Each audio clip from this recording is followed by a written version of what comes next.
Good day, everyone! People can express their thoughts clearly when right words are used. In any kind of conversation, we should maintain politeness to be good communicators. In asking for permission, for instance, we use a special kind of verbs known as modals to deliver a message with politeness. This is Ma'am Sheila May M. Cauayan from Villa Concepcion High School, Bacolod Extension, and today we shall be dealing with modals of permission.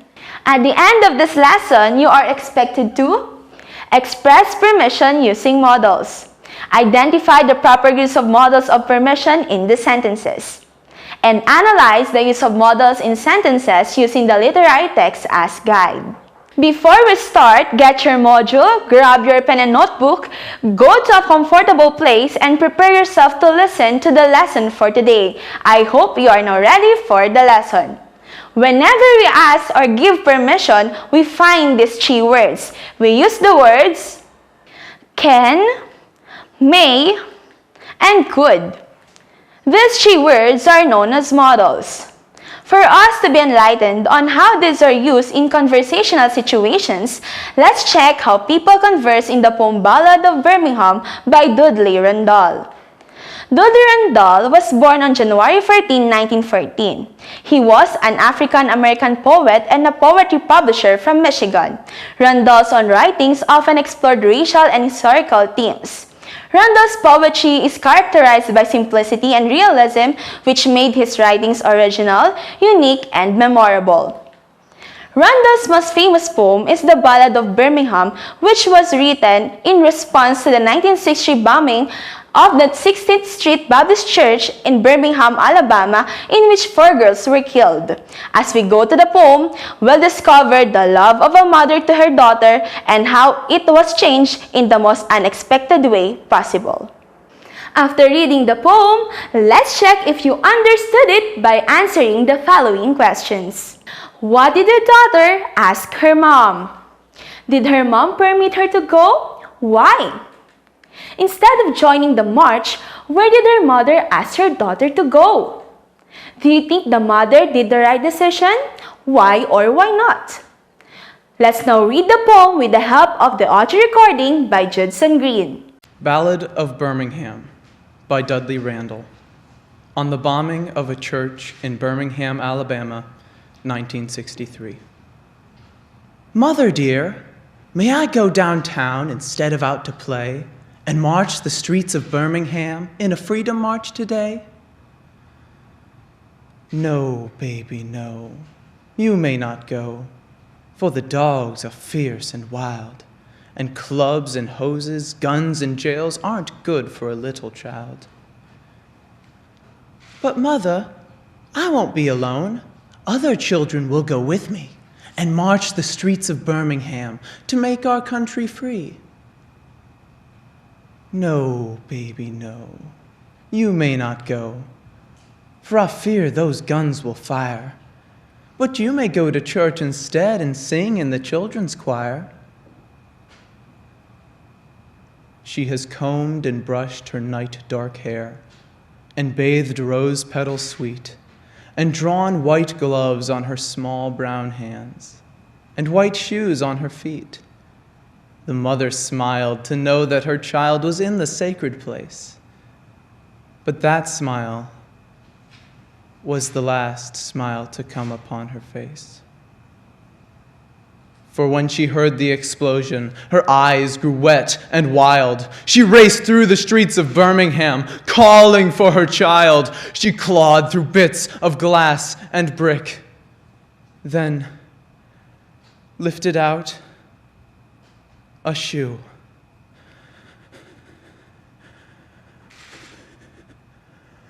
Oh, here's the shoe my baby wore. But, baby, where are you? Let's try to scrutinize and analyze the poem through a short discussion. The poem presented a conflict between a daughter who wanted to be part of the Freedom March and the mother who desired to protect her child from the dangers of protesting. The poem begins when a young girl asks her mother if she can go into town rather than spend her free time playing, since she wanted to protest in the streets of Birmingham, Alabama as part of a march for racial equality. Her mother asked her not to pursue and sent her to church instead to sing with the children, knowing that it was the safest place for her daughter. Unfortunately, the safest place she thought will be the place that would lead her daughter to death as people bombed the church, causing deaths among Black people. Let's see if you understood the poem. Before going back to the questions, here is the instruction. After I read the question, you are given 15 seconds to analyze and write your answers in your module. After 15 seconds, I will reveal the answer. Let's go to the first question. What did the daughter ask her mom?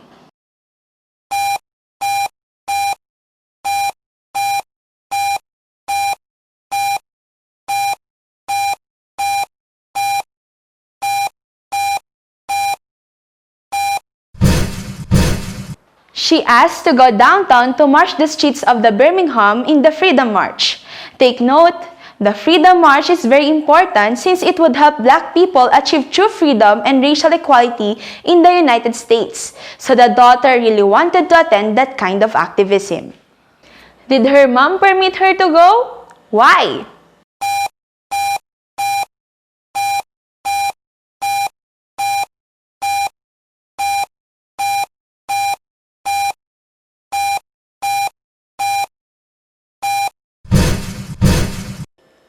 Her mom didn't permit her to go. She feared that anytime guns will fire. The environment that time is not suited for a child. As what was also mentioned in the poem, the Black people, including protesters, were attacked by Birmingham police, which according to the mother is not suited for a child like her daughter. Instead of joining the march, where did her mother ask her daughter to go?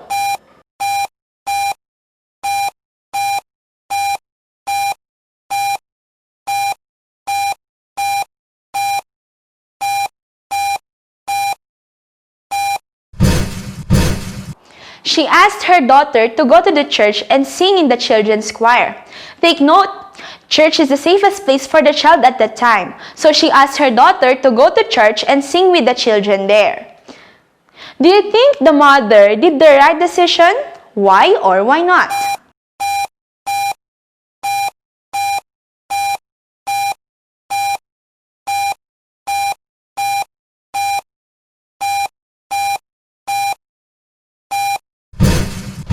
Yes, a mother's love is unconditional. That is her decision at that time and what she thinks is for the betterment of her child. I hope you got all the answers correctly. If not, try to reread the poem later on for better understanding. As we analyzed, we realized the importance of correct usage of words to indicate politeness. We also understood how the daughter conversed to her mother and how the mother conversed to the child with respect. Now, if you have seen in your module, there are bold words in the poem. Can you check those bold words? Those bold words are known as modals. A modal is a verb that combines with another verb that indicate mood or tense. They are different from normal verbs in that they give additional function to the main verb that follows it. A modal expresses necessity, uncertainty, possibility, permission, obligation, or prohibition. For this lesson, we shall focus on modals that expresses permission.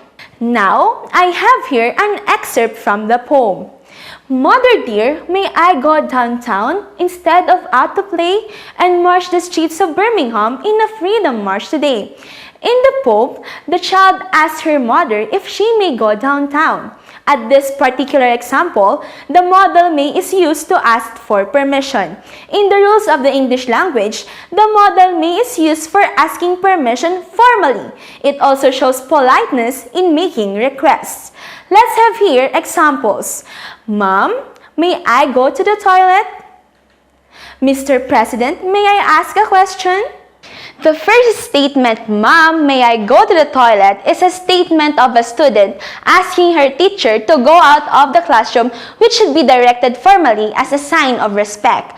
The second statement, "Mr. President, may I ask a question?" is directed to the president, which also requires a formal conversation. May I request everyone to please keep quiet?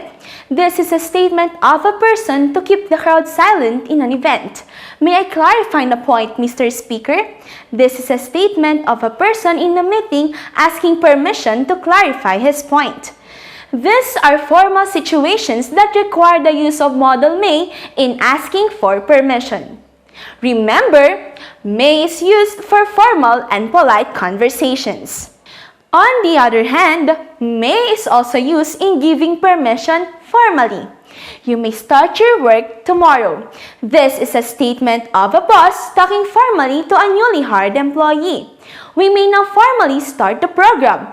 This example is a statement of a principal addressing the audience formally. You may now kiss the bride.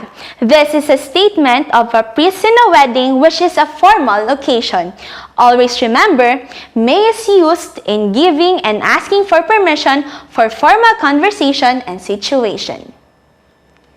We also have the modal can. The modal can is used in asking for permission informally.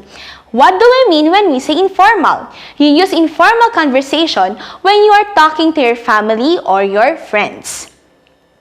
Can I take your car? This is a statement of a friend asking his best friend for a car. Can I occupy the seat beside you? This is a statement of a woman asking to sit beside a person. Can I have the piece of cake in the fridge? This is a statement of a family member asking if he can have the cake in the fridge.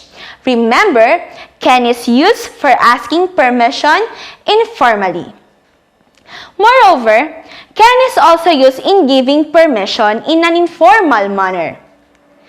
You can eat your pizza. This can be a statement of a mother giving permission to her daughter to eat. You can borrow my money. This can be a statement of a friend giving permission to her friend to borrow money from her. You can put your clothes over here. This can be a statement of a family member giving her permission to put clothes on a specific area. You can wear my jacket. This is a statement of a friend to his friend about him allowing him to have his jacket. Remember, the modal can is used in asking and giving permissions in informal conversations. We also have the modal could. The modal could is used for asking permissions politely. This modal is more politely than can and is the same with may. Could you bring your parents tomorrow for the PTA meeting? Could I open the window? Take note, could is the same with the modal may in expressing politeness. However, if compared to the modal may is used for formality and could isn't. The following are situations that allow you to be a good communicator. Analyze each situation and give what is asked using modals. You are given 15 seconds to think and write your answers in your module. Situation number 1. You are a journalist who was invited by Malacanang in a press conference about COVID-19. How will you ask for permission to ask a question to the spokesperson? You have 15 seconds to think.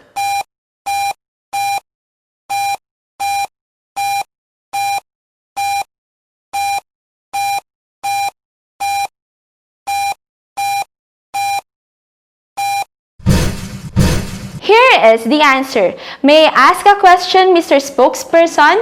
Since the situation is a formal one, particularly a press conference, the modal may is used. According to the rule, may is used for formal conversations. Second situation.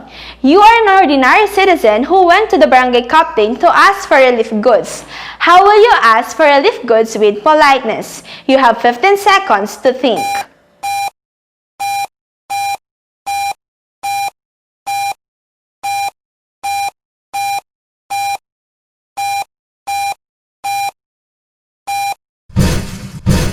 Here is the answer. Sir, may, could I ask for relief goods? Since you're respecting and honoring a person in a position, the modal may or could can be used to show politeness. Third situation, you ask your mom if you could go to the field trip of your school. How will you ask for permission? You are given 15 seconds to think.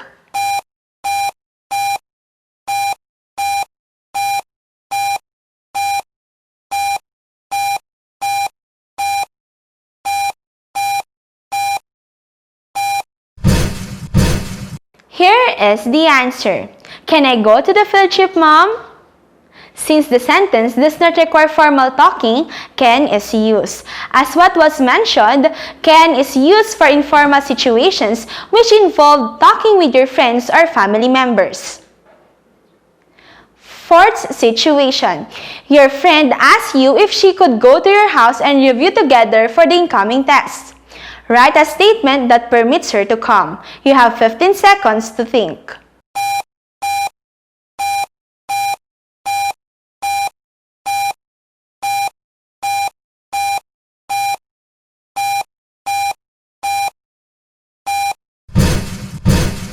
Here is the answer. You can come to my house and let's review together. The same reason, the modal can is used because the conversation is informal. You use can in informal conversations. Fifth situation. You are a student leader who wanted to ask permission to your principal if you can use the stadium of your school for the launching of the student handbook which you all crafted. You have 15 seconds to think.